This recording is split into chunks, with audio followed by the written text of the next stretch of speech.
Hear ye, hear ye, hear ye. Gather round for news from Philadelphia. On July the 2nd, the Second Continental Congress unanimously passed a resolution introduced by Mr. Richard Henry Lee of the colony of Virginia that these colonies are of right and ought to be free and independent states.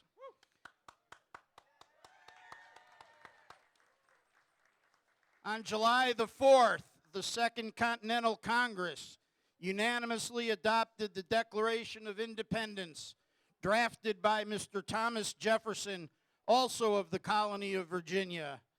Thus, we are no longer colonies of Great Britain, but are now and forever hereafter shall be known as the United States of America. Listen to the words of our Declaration of Independence.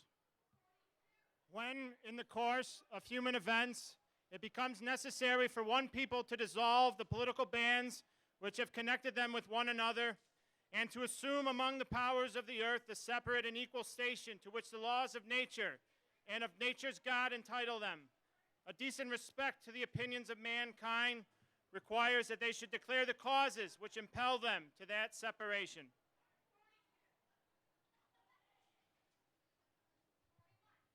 We hold these truths to be self-evident, that all men and women are created equal, that they are endowed by their Creator with certain unalienable rights, that among these are life, liberty, and the pursuit of happiness, and that to secure these rights, governments are instituted among men, deriving their just powers from the consent of the governed. That whenever any form of government becomes destructive of these ends, it is the right of the people to alter or to abolish it, and to institute new government, laying its foundation on such principles and organizing its powers in such form as to them shall seem most likely to affect their safety and happiness. Prudence, indeed, will dictate that governments long established should not be changed for light and transient causes. And accordingly, all experience hath shown that mankind are more disposed to suffer while the evils are sufferable than to right themselves by abolishing the forms to which they are accustomed. But when a long train of abuses and usurpations, pursuing invariably the same object, evinces a design to reduce them under absolute despotism, it is their right, it is their duty to throw off such government and provide new guards for their future security. Such has been the patient sufferance of these colonies, and such is now the necessity which constrains them to alter their former systems of government. The history of the present King of Great Britain is a history of repeated injuries and usurpations, all having in direct object the establishment of an absolute tyranny over these states. To provide this, let facts be submitted to a candid world. He has refused his assent to laws, the most wholesome and necessary for the public good. He has forbidden his governors to pass laws of immediate and pressing importance, unless suspended in their operation till his assent should be obtained. And when so suspended, he has utterly neglected to attend to them. He has refused to pass other laws for the accommodation of large districts of people, unless those people would relinquish the right of representation in the legislature, a right inestimable to them and formidable to tyrants only. He has called together legislative bodies at places unusual, uncomfortable, and distant from the depository of their public records, for the sole purpose of fatiguing them into compliance with his measures. He has dissolved representative houses repeatedly for opposing with manly firmness in his invasions on the rights of the people. He has refused for a long time after such dissolutions to cause others to be elected, whereby the legislative powers incapable of annihilation have returned to the people at large for their exercise. The state remaining in the meantime exposed all the dangers of invasion from without and convulsions within. He has endeavored to prevent the population of these states, for that purpose obstructing the laws of naturalization of foreigners, refusing to pass others to encourage their mitigations hither, and raising the conditions of new appropriations of lands. He has obstructed the administration of justice by refusing his assent to laws for establishing judiciary powers. He has made judges dependent on his will alone for the tenure of their offices and the amount and payment of their salaries.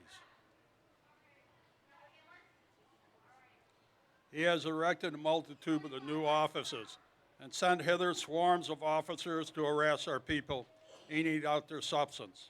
He has kept among us in times of peace standing armies without the consent of our legislators.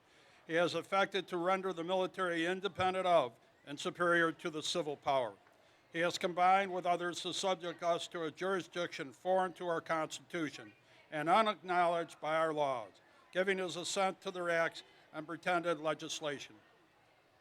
For quartering large bodies of armed troops among us, for protecting them by a mock trial, from punishment for any murders which they should commit on the inhabitants of these states, for cutting off our trade with all parts of the world, for imposing taxes on us without our consent, for depriving us in many cases of the benefits of trial by jury, for transporting us beyond seas to be tried for pretended offenses.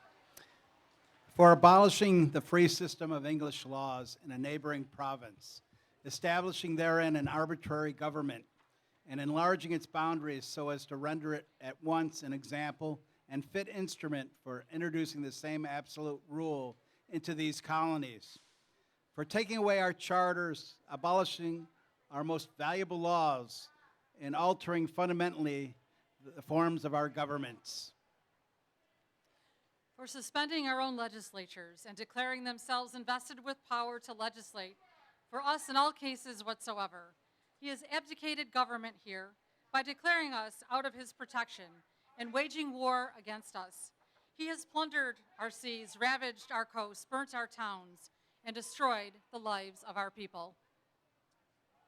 He is at this time transporting large armies of foreign mercenaries to complete the works of death, desolation, and tyranny, already begun with circumstances of cruelty and perfidy scarcely paralleled in the most barbarous ages, and totally unworthy the head of a civilized nation. He has constrained our fellow citizens, taken captive on the high seas to bear arms against their country, to become the executioners of their friends, or to fall themselves by their hands. He has excited domestic insurrections amongst us and has endeavored to bring on the inhabitants of our frontiers, whose known rule of warfare is an undistinguished destruction of all ages, sexes, and conditions. In every stage of these oppressions, we have petitioned for redress. In the most humble terms, our repeated petitions have been answered only by repeated injury.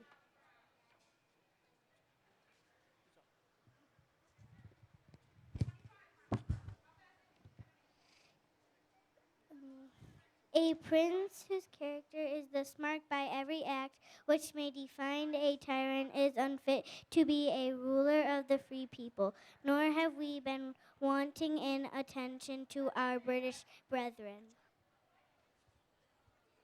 We have warned them from time to time of attempts by their legislatures to extend an unwarrantable jurisdiction over us.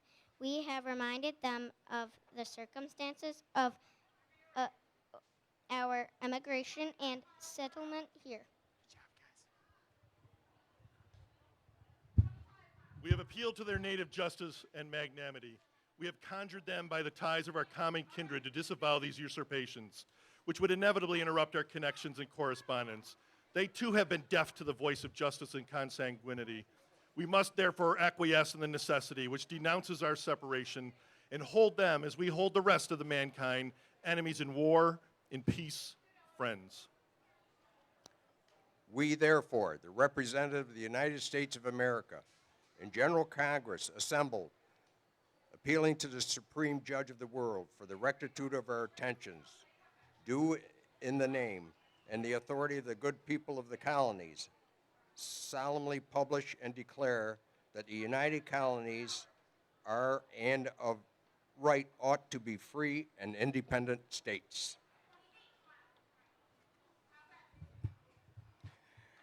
They that are absolved from all allegiance to the British Crown, and that all political connection between them and the state of Great Britain is and ought to be totally dissolved, and that as free and independent states, they have full power to levy war, conclude peace, contract allegiances, establish commerce, and to do all other acts and things which independent states might of right do.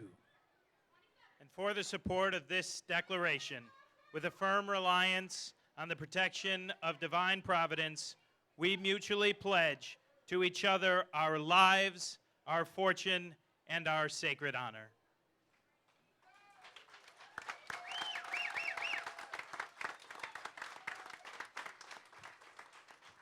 Thank you all. Thanks to our participants. Thank you all for being here. Please enjoy yourself. In the spirit of our true freedom, the pie eating contest is up next on the West Lawn, so God bless America. But thank you, everyone. God bless you all. Godspeed, and enjoy the rest of your holiday.